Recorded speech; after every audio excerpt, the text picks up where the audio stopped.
ورحمۃ اللہ وبرکاتہ۔ میرے بھائیوں اور بہنوں، نماز تسبیح نبی صلی اللہ علیہ وسلم نے کبھی بھی زندگی میں نہیں پڑھی۔ آپ نبی صلی اللہ علیہ وسلم سے نماز تسبیح پڑھنا ثابت نہیں، اسی طرح آپ صلی اللہ علیہ وسلم کی سنت سے بھی ثابت نہیں ہے۔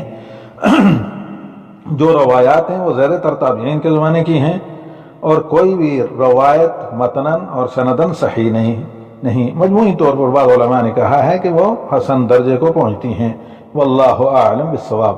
مختصر آپ کے سوال کا جواب یہ ہے کہ نماز تسبیح جو لوگوں میں مشہور ہے، اس سے افضل ہے کہ آپ تہجد اور نبی صلی اللہ علیہ وسلم جو نوافل پڑھتے رہیں وہ پڑھیں، کیونکہ یہ نبی صلی اللہ علیہ وسلم سے پوری زندگی میں پڑھنا ثابت نہیں، اور نہ ہی سنت سے ثابت ہے، یعنی نہ ہی خلفائے راشدین وغیرہ سے۔